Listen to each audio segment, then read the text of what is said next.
ఈ నెల 31 వరకు మాత్రమే లైఫ్ సర్టిఫికేట్ సమర్పించేందుకు గడువు ఉందని సమస్త పెన్షనర్లు ఈ విషయం గమనించాలని విశ్రాంత ఉద్యోగ సంక్షేమ సంఘం అధ్యక్షుడు లక్ష్మారెడ్డి అన్నారు. ఈ మేరకు ఆదిలాబాద్ ప్రెస్ క్లబ్లో ఏర్పాటు చేసిన మీడియా సమావేశంలో వారు మాట్లాడారు. ఇప్పటి వరకు 705 మంది లైఫ్ సర్టిఫికేట్లు సమర్పించలేదని, తద్వారా ఏప్రిల్ మాసం పెన్షన్లు ఆగిపోయే ప్రమాదం ఉందన్నారు.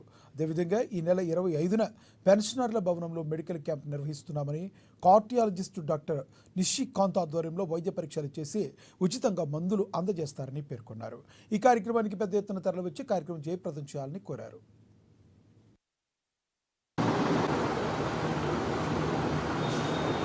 తెలంగాణ రాష్ట్ర ప్రభుత్వ విశ్రాంత ఉద్యోగ సంఘం తరఫున సమస్త పెన్షనర్లకు మరియు కుటుంబ పెన్షనర్లకు తెలియజేయడం ఏమనగా లైఫ్ సర్టిఫికెట్ 31/3/20 కూడా సమర్పించవలసి ఉన్నది.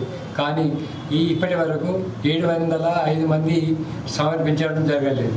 కావున అందరూ ఈ 705 మంది కూడా 31/3/20 కూడా లైఫ్ సర్టిఫికెట్ సమర్పించాలా, లేని వారి ఏప్రిల్ పెన్షన్ నిలిపివేయడని అందరికీ తెలియజేయడం జరుగుతున్నది. అదేవిధంగా ఈ మెడికల్ క్యాంపు 25/3/25 నాడు 11 గంటలకు మన పెన్షనర్స్ భవనంలో మన మెడికల్ క్యాంపు నిర్వహించడం జరుగుతున్నది.